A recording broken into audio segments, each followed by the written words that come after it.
नमस्कार, दिन भर की बड़ी खबरों में आपका स्वागत है। मैं हूं अंशिता श्रीवास्तव। आज इस बुलेटिन में बात होगी चुनाव आयोग की प्रेस कॉन्फ्रेंस की, हिमाचल में भारत जोड़ो यात्रा की एंट्री की, जानेंगे कौन कौन हुआ केसीआर की रैली में शामिल, हरियाणा बीजेपी की क्यों बढ़ी टेंशन, बात करेंगे दिल्ली विधानसभा सत्र में मचे हंगामे की, जोशीमठ के बिगड़ते हालात की, और बुलेटिन के आखिर में बात होगी भारतीय कुश्ती संघ के अध्यक्ष के खिलाफ छिड़े आंदोलन की। लेकिन तमाम बड़ी खबरों से पहले एक नजर सुर्खियों पर।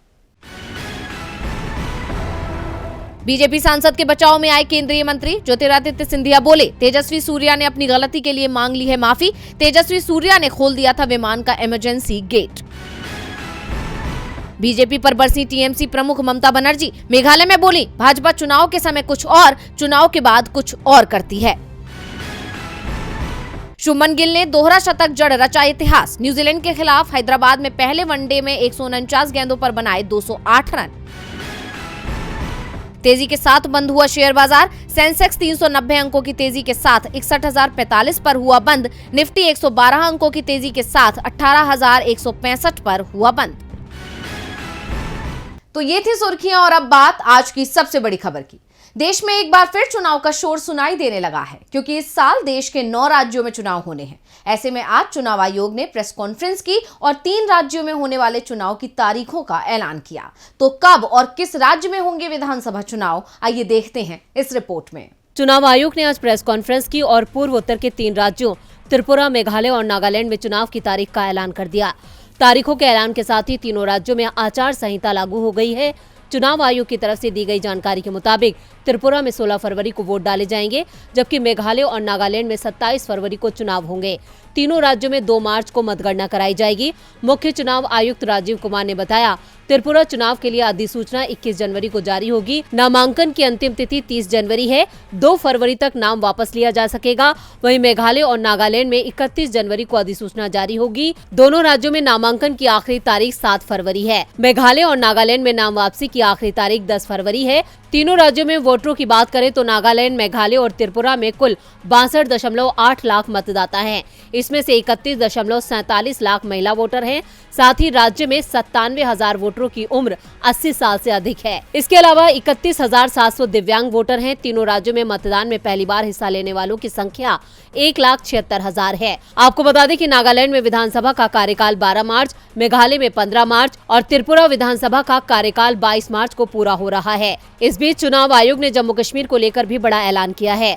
मुख्य चुनाव आयुक्त ने कहा कि जम्मू कश्मीर में चुनाव की तैयारियां पूरी हो चुकी हैं। साफ है, 3 राज्यों का चुनाव समाप्त होने के साथ ही जम्मू कश्मीर में भी विधानसभा चुनाव का ऐलान कर दिया जाएगा। देश में अगले महीने त्रिपुरा, मेघालय और नागालैंड में चुनाव होगा और नतीजे 2 मार्च को आएंगे। चुनावों के चलते सभी दलों ने अपनी तैयारियों को रफ्तार दे दी है।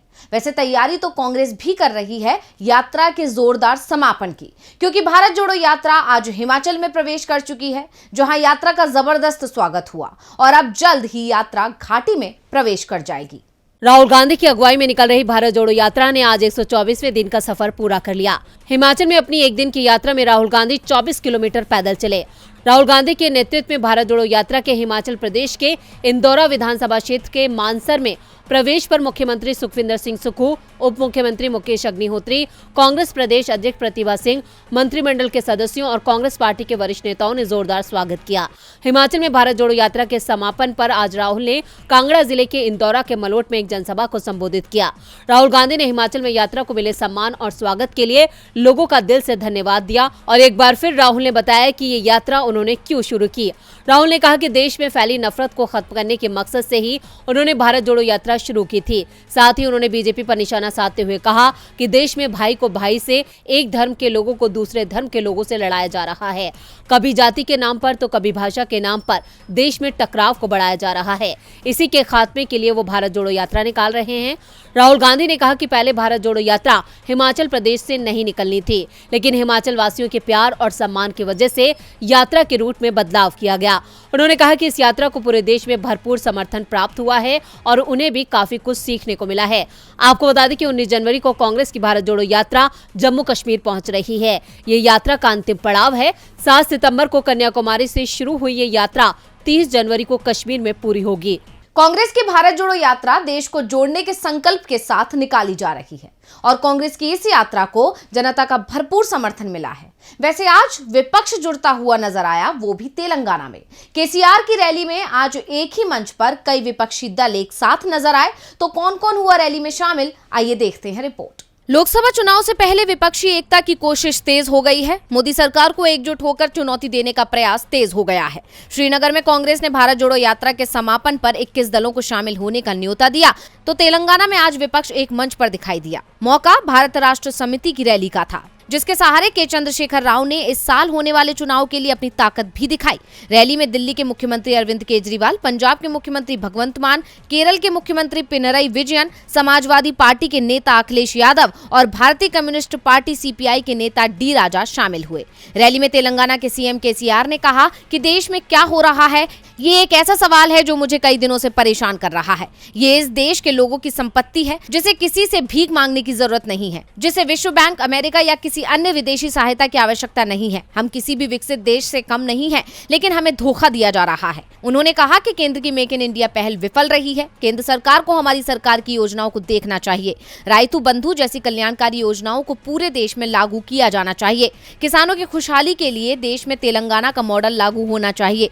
रैली में दिल्ली के सीएम अरविंद केजरीवाल ने कहा कि सारे गवर्नर मुख्यमंत्रियों को तंग कर रहे हैं। ये गवर्नर तंग नहीं कर रहे हैं, प्रधानमंत्री मोदी तंग कर रहे हैं। पीएम मोदी को बेरोजगारी या वस्तुओं की बढ़ती कीमतों की परवाह नहीं है, उन्हें केवल राज्यों में गैर बीजेपी सरकारों को गिराने की परवाह है। केरल के सीएम पी विजयन ने कहा कि केंद्र सरकार सभी देशी भाषाओं को दरकिनार कर हिंदी को राष्ट्रभाषा बनाने की कोशिश कर रही है।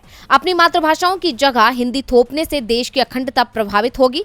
इस दौरान सपा चीफ अखिलेश यादव ने कहा कि पीएम मोदी कह रहे हैं 400 दिन बचे हैं, जो सरकार अपने दिन गिनने लगे तो समझ लो ये सरकार वो रुकने वाली नहीं है। अब 399 दिन बचे हैं, इससे आगे वो एक दिन भी नहीं टिकेंगे। साफ है, विपक्षी मोर्चे ने बीजेपी की केंद्र सरकार में खलबली जरूर मचा दी है। 2024 के लिए सभी दलों ने अभी से तैयारियों को तेज कर दिया है। इन तैयारियों को देखते हुए सत्ताधारी बीजेपी अब दबाव में आ गई है, लेकिन बीजेपी पर सिर्फ विपक्षी नहीं बल्कि उसके सहयोगी भी दबाव बना रहे हैं और पार्टी की चिंता बढ़ा रहे हैं। दरअसल हरियाणा बीजेपी और जेजेपी आमने सामने आ गए हैं। आखिर क्या है इसकी वजह, जानेंगे रिपोर्ट में।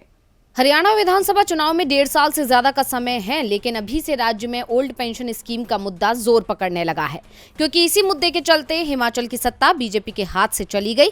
ऐसे में विपक्ष तो इस मुद्दे को जोरों से उठा ही रहा है। अब बीजेपी के सहयोगी भी इस मुद्दे को उठाने लगे हैं। खासकर हरियाणा में बीजेपी सरकार में सहयोगी जननायक जनता पार्टी ने भी ओपीएस की मांग उठा दी है। वहीं भाजपा का रुख क्लियर है कि वो ओपीएस के बजाय नेशनल पेंशन स्कीम पर ही अड़िग है। सरकार के रवैये को देखते हुए हरियाणा में कर्मचारी सड़कों पर आने के लिए तैयारी कर चुके हैं, जिसे देखते हुए जेजेपी से डिप्टी सीएम दुष्यंत चौटाला ने ओपीएस की मांग का समर्थन कर कर्मचारियों के आगे अपनी स्थिति क्लियर कर दी है। लेकिन इससे हरियाणा बीजेपी की दिक्कत बढ़ गई है। दरअसल ये दिक्कत हिमाचल के सीएम सुखविंदर सिंह सुक्खू के उस ऐलान के बाद ज्यादा बढ़ गई है, जिसमें उन्होंने ओपीएस लागू करने की घोषणा की। अब सुक्खू के ऐलान के बाद हरियाणा में कर्मचारियों ने सरकार को ओपीएस लागू करने के लिए 25 अप्रैल तक का अल्टीमेटम दिया है। लेकिन बीजेपी सरकार का अड़िग रवैया जेजेपी की चिंता बढ़ा रहा है। यही वजह है कि जेजेपी ने अपना दांव खेल दिया है। राज्य में ओपीएस की मांग और बीजेपी के खिलाफ सत्ता विरोधी लहर के चलते जेजेपी अब बीजेपी से दूरी बना रही है। हरियाणा में ओल्ड पेंशन स्कीम का मुद्दा जोर पकड़ रहा है और अब राज्य के कर्मचारी खट्टर सरकार के खिलाफ मोर्चा खोले हुए हैं। मोर्चा तो दिल्ली सरकार ने खोल दिया है उपराज्यपाल वीके सक्सेना के खिलाफ, और आज विधानसभा के दौरान आप विधायक ने एलजी पर गंभीर आरोप लगा दिया। तो विधानसभा सत्र में कैसा रहा आज का दिन, देखिए रिपोर्ट। दिल्ली में 3 दिवसीय विधानसभा सत्र चल रहा है, जिसमें जबरदस्त हंगामा मचा हुआ है। सत्ता पक्ष और विपक्ष के बीच तीखी बहस देखने को मिल रही है। उसी कड़ी में आज भी विधानसभा सत्र में विपक्ष ने केजरीवाल सरकार का जबरदस्त विरोध किया। आज सत्र के दौरान आप विधायक ने उपराज्यपाल पर गंभीर आरोप लगाया। आम आदमी पार्टी के विधायक मोहिंदर गोयल ने दिल्ली विधानसभा में नोटों की गड्डी लहराई। उन्होंने दावा किया कि ये रिश्वत से मिले पैसे हैं। उन्होंने कहा, बाबा साहेब अम्बेडकर अस्पताल में नर्सिंग आदि की भर्ती के लिए टेंडर निकला है। सरकार का क्लॉज है कि 80% पुराने कर्मचारियों को रखना है, लेकिन ऐसा नहीं होता। इसमें बड़े स्तर पर पैसे की उगाही होती है। उन्होंने आरोप लगाया कि उन्हें खरीदने की कोशिश हो रही है। इसके साथ ही दावा किया कि इसकी जानकारी उपराज्यपाल वीके सक्सेना को है। गोयल ने कहा कि उन्होंने इस मामले की शिकायत एलजी से की तो उन्होंने अनसुना कर दिया। यानी आज फिर आम आदमी पार्टी ने सदन में एलजी का घेराव किया। तो वहीं दिल्ली विधानसभा में बीजेपी विधायकों ने यमुना में प्रदूषण को लेकर हंगामा किया। विधायक बेल तक पहुंच गए, जिसके बाद विधायक अनिल वाजपेयी और विधायक ओपी शर्मा को मार्शल आउट किया गया। बीजेपी के सभी विधायक सदन से बाहर आ गए और यमुना के मुद्दे पर विधानसभा के बाहर भी प्रदर्शन किया। बीजेपी ने सत्र के दौरान दिल्ली में प्रदूषण का मुद्दा उठाया। दिल्ली में प्रदूषण ने आम जनता की मुश्किल बढ़ा रखी है, तो वहीं उत्तराखंड के जोशीमठ में घरों में पड़ी दरारों से जनता परेशान है और ये मुश्किल दिन पर दिन गंभीर होती जा रही है। तो अब क्या है वहां के हालात, जानेंगे रिपोर्ट में। जोशीमठ में 23 और घरों में दरारें आ गई हैं। मंगलवार तक सर्वे टीम ने 849 घरों को दरारों वाला क्रॉस मार्क लगाया था। इनमें से 155 निजी भवन और 10 व्यापारिक प्रतिष्ठानों को पूरी तरह से असुरक्षित माना गया है। इस कारण अभी तक इनमें रहने वाले 237 परिवारों को सुरक्षित स्थानों पर विस्थापित कर दिया गया है। विस्थापित परिवारों में से 58 किराए के मकानों में रहने पहुंचे हैं, बाकी को सरकार की तरफ से सुरक्षित जगहों पर ठहराया गया है। इस बीच दर्द और बेबसी की एक और तस्वीर सामने आई है। विस्थापित कई परिवारों को प्रशासन ने होटलों में ठहराया है, लेकिन परेशानी यह है कि एक ही कमरे में 3-3 परिवारों को ठूस दिया गया है। वहां सोने तक के लिए जगह नहीं मिल रही है। सबसे ज्यादा परेशानी उन महिलाओं को हो रही है जिनके बच्चे छोटे हैं। इस बीच जमीन धंसने से भगवान बद्री विशाल के खजाने को लेकर भी चिंता बढ़ गई है। अगर हालात और बिगड़ते हैं तो बद्रीनाथ धाम का खजाना पीपल कोटी में मंदिर समिति के निरीक्षण में भवन में शिफ्ट कर दिया जाएगा। मंगलवार को तय किया गया था कि जोशीमठ में सबसे निचले हिस्से में बसी जेपी कॉलोनी में भविष्य के खतरों को देखते हुए असुरक्षित घरों को आज तोड़ा जाएगा। जोशीमठ में 4 दिन के लिए अलर्ट जारी किया गया है। मौसम विभाग के मुताबिक बर्फबारी के साथ 3 दिन हल्की बारिश भी हो सकती है। जोशीमठ में अगर लगातार 4 से 5 दिन बर्फ गिरती है तो जिन घरों और इमारतों में लोड सहने की क्षमता नहीं है, उनके गिरने की ज्यादा संभावना है। ऐसे में जोशीमठ में भारी तबाही आ सकती है। बर्फबारी और बारिश के कारण घरों में दरारें और ज्यादा गहरी हो सकती हैं और जमीन धंसने का खतरा भी बढ़ जाएगा। गौरतलब है कि मंगलवार को चमोली जिला प्रशासन ने बुलेटिन जारी कर बताया था कि प्रभावित इमारतों की संख्या 288 से बढ़कर 849 हो गई है। बुलेटिन के अनुसार रविग्राम वार्ड में सबसे अधिक 161 मकानों में दरारें आई हैं। इसके बाद गांधीनगर के 154 घरों का नंबर आता है, जहां सबसे अधिक निवासियों को रेस्क्यू किया गया है। इधर जोशीमठ ने सरकार की परेशानियों में इजाफा कर दिया है। और बुलेटिन के आखिर में बात होगी भारतीय कुश्ती संघ के अध्यक्ष के खिलाफ छिड़े आंदोलन की। दिल्ली के जंतर मंतर पर देश के नामी गिरामी पहलवान जुटे, लेकिन यहां कोई कुश्ती का मुकाबला नहीं हो रहा है, बल्कि ये पहलवान विरोध प्रदर्शन को लेकर डटे हुए हैं। आखिर क्या है कुश्ती के इन दिग्गज खिलाड़ियों की मांग, देखिए ये report. Wrestling federation of India के अध्यक्ष और बीजेपी सांसद बृजभूषण शरण सिंह के खिलाफ आज कुश्ती के चैंपियन का सब्र टूट गया। देश के मशहूर पहलवान आज जंतर मंतर पर जुटे और भारतीय कुश्ती महासंघ के खिलाफ धरने पर बैठ गए। पहलवानों ने WFI पर तानाशाही का आरोप लगाते हुए बृजभूषण को अध्यक्ष पद से बर्खास्त करने की मांग की है।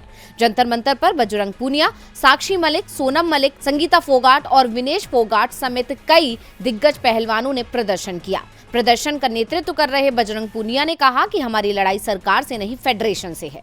खिलाड़ी अब फेडरेशन की जबरदस्ती नहीं सहेंगे। हम रेसलिंग के भविष्य के लिए लड़ रहे हैं। पूनिया ने कहा कि फेडरेशन का काम खिलाड़ियों का साथ देना, उनकी खेल की जरूरतों का ध्यान रखना होता है। अगर खिलाड़ियों को किसी तरह की परेशानी है तो उसका निदान करना फेडरेशन का काम है, लेकिन अगर फेडरेशन ही खिलाड़ियों के लिए समस्या खड़ी कर दे तो उसके लिए क्या किया जाए। अब लड़ना पड़ेगा, हम पीछे नहीं हटेंगे। ओलंपिक मेडलिस्ट साक्षी मलिक ने ट्वीट किया, खिलाड़ी पूरी मेहनत करके देश के लिए मेडल लाते हैं, लेकिन फेडरेशन ने हमें नीचा दिखाने के अलावा कुछ नहीं किया।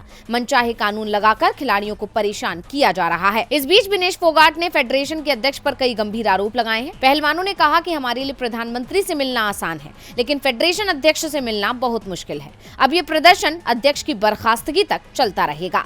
तो आज इस बुलेटिन में बस इतना ही। देखते रहिए DV लाइव। नमस्कार।